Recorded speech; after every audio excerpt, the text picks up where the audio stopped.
What's going on, guys? Paul here. Today we're going to talk about the key principles of prompt engineering, which in my opinion is the language of the future. Now, this video is going to be fairly short in my opinion because we are going to be covering just a few basic prompt structures and prompt basically ideas, and then some advanced ideas with some advanced structures. So let's get right into it. Why does prompt engineering matter? Well, it's the bridge between the human intent and the AI output. We all know that right now a lot of people are using AI on a daily basis, like around 10% of the population of this whole world, and basically millions and millions of people, and it's only going to increase that percentage. So we have to know how to talk to AI in order to get the best outputs out there, right? Then prompting is actually essential for maximizing AI accuracy and the relevance of the output that we're getting from our AI bot. Now, you have to think as an AI bot like a toddler, a very smart toddler. Why I'm saying that? Because with toddlers you have to hold them by hand and you have to guide them on their way to their destination, right? You have to hold their hand, you have to tell them, okay, take this right, take this left, go forward, go backwards, you have to be there. Just that these AI models are a bit smarter than you. They have access to more information, really. And then prompting is the skill for professionals in 2025. There are a lot of jobs that I see that are opening right now for just people that are proficient in prompting AI, prompting AI agents.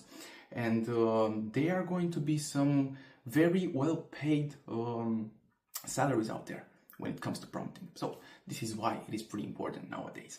Okay, now, first of all, we have to cover up the basic principles. And the first principle will be, we have to be clear and precise. As you can see, we have two examples out here. We have two prompts. First one is explain renewable energy. It's pretty weak because we only have 3 words. We are pretty vague when it comes to what we actually want from our AI assistant. And you can see that the output is pretty vague too.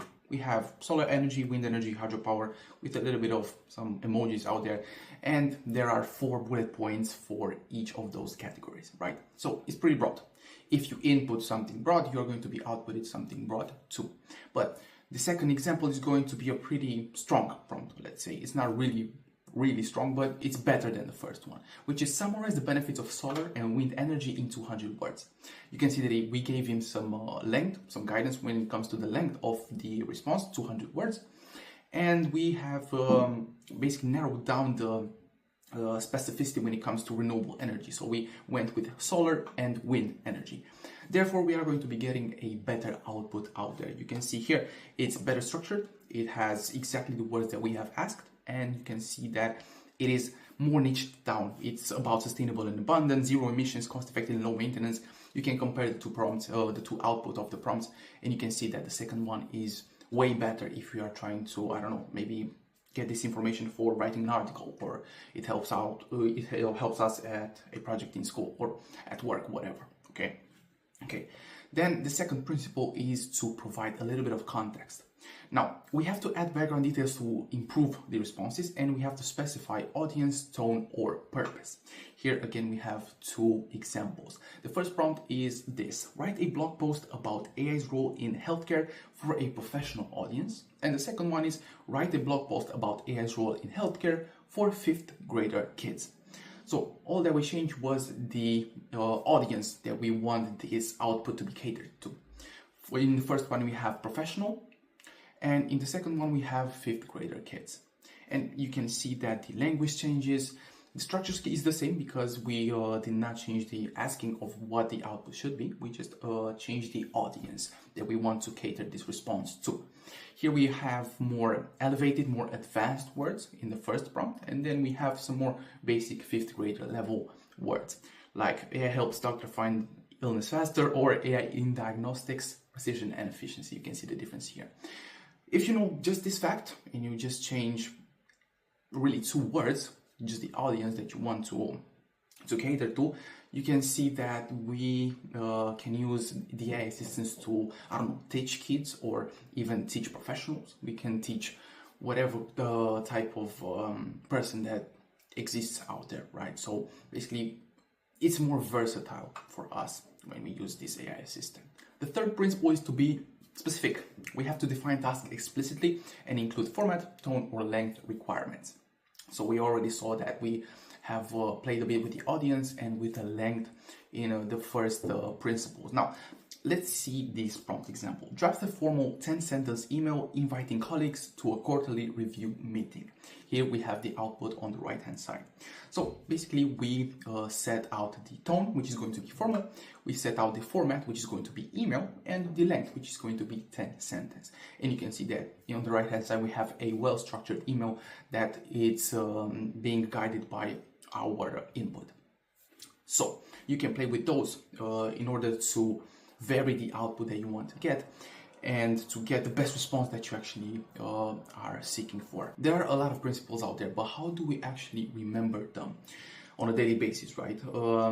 Well, for me, I'm a visual person. I usually, when I have something very complex that I need to remember, I'm creating an image in my head so that it's easy for me to remember that specific thing. This is what I did here.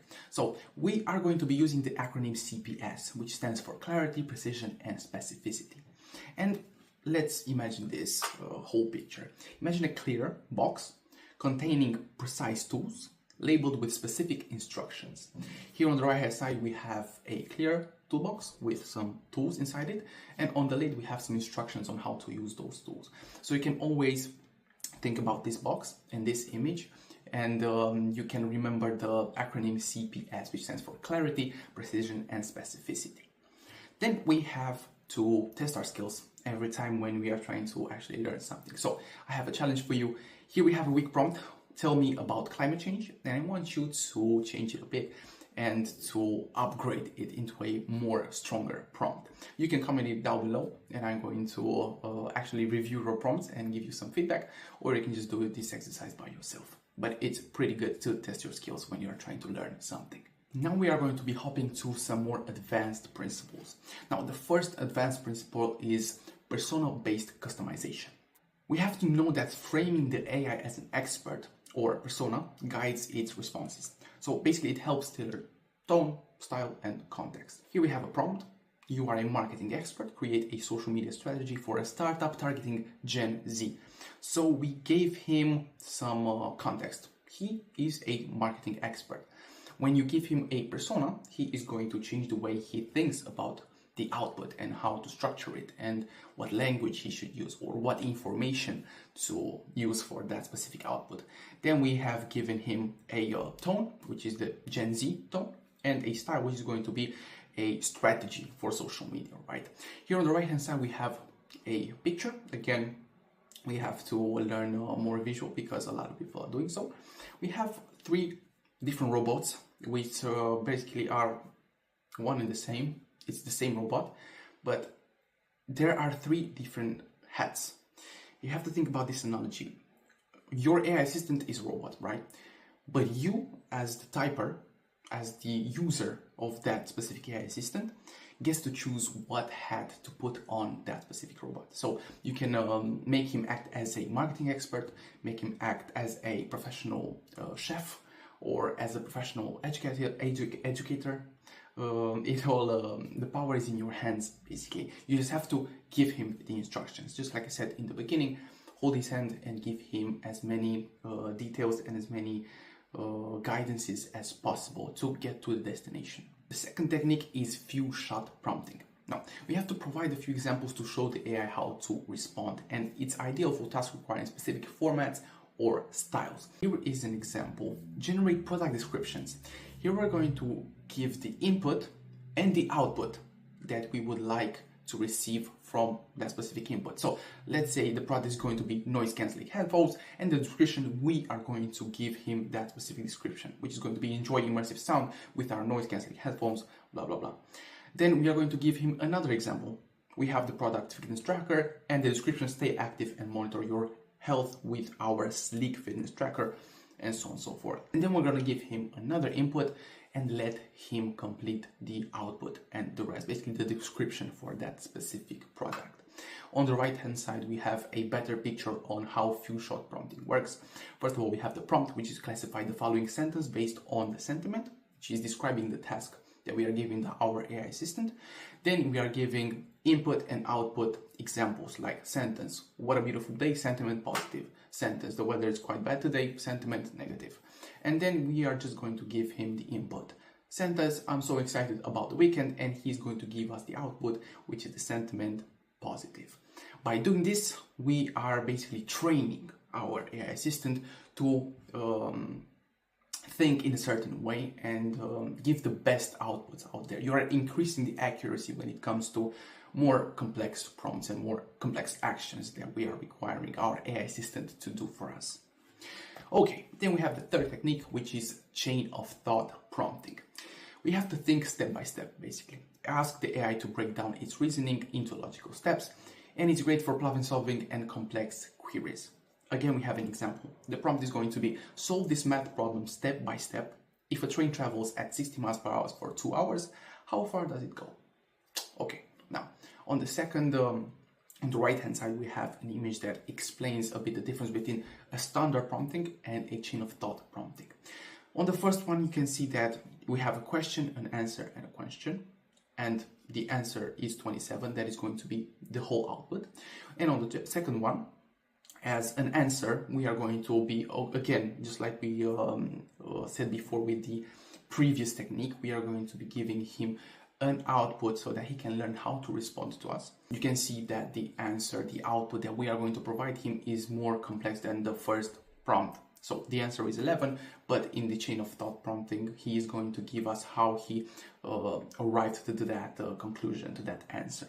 And the model output is going to be complex. The cafeteria had 23 apples originally. They used 20 to make lunch, so they had 23 minus 20 equals 3. So you can see that this can help you if you're trying to learn something, if you're trying to understand some more complex, I don't know, whatever theories that you are trying to learn, more complex definitions or problems or whatever. It is great for learning. Then we have the fourth technique, which is meta prompting. Basically, we guide with structure and logic. We provide a framework or outline for the response, and it focuses on process rather than specific content. Here we have an example. The prompt is going to be to solve this problem. We give him step 1, define variables, step 2, apply the formula, and step 3, simplify and solve. Here we have a meta prompt, generate a prompt that will guide an AI to analyze the economic impact of climate change. The prompt should include a clear task description, instructions, a request for examples, a formal tone, and structured format. So you can see that it's a really well structured input from our end. Therefore, we are going to be getting a really well structured output. We have analyzed the economic impact of climate change. Your response should discuss both short-term and long-term effects, include examples, provide recommendations, use a formal tone, and structure.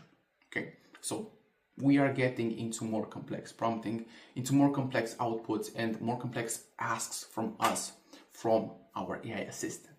Okay, now here we have some advanced formulas that you can use and proven frameworks for better prompts. We have CLEAR, which stands for context, logistics, examples, audience, and refinement. And the example is write a blog post, which is logistics, about renewable energy, the context, for high school students, which is the audience. Then we have reason, role, instructions, step, end goal, and narrowing. The example is you're an HR expert, which is the role. Write a hiring guide, end goal, with 3 steps, which are the steps, basically. Then we have co-star, context, objective, style, tone, audience, and response. And we have an example, create an ad, basically the objective that we want from him, in a witty tone, which is the tone, targeting millennials, which is our audience. And the last one is going to be role. Role, output format, limitations / constraints, and extras. Act as a data analyst, which is the role, provide insights in bullet points, which is the output format. You can memorize whichever one of these formulas, you can use them. It's way better than just inputting something basic like explain renewable energy, just like you saw in the first slide. Then we have the fifth technique, which is iterative refinement. This is not really a technique, basically for more advanced prompting, and when you're trying to prompt AI agents, you always have to tweak your prompts in order to see how the best output is going to look like and how to get there, right? Because it is pretty complicated to see and to actually understand how AI thinks. So you have to tweak always the prompt to get the best output. So you have to experiment with rephrasing and adding details and use feedback loops to improve results over time. For example, you're going to start with an initial prompt, which is summarize this article. Then summarize this article in 3 sentences focusing on challenges discussed. Then you can take it a step further, act as an accountant, right? Summarize this article in 3 sentences focusing on challenges discussed, knowing that the article is for accountants or whatever, right? So you can play with it, always iterate further. Now again, we have to test our skills. We have the same weak prompt, tell me about climate change, but now I want you to improve them based on clear and the reason frameworks. And you can comment them down below again, or you can just do this exercise by yourself. This has been the quick tutorial. I hope you have received some new information. I hope you can now use your AI assistant more efficiently and you can get better outputs out there. If you have any more requests, please put them down below in the comments, and I hope I will see you soon on the next one.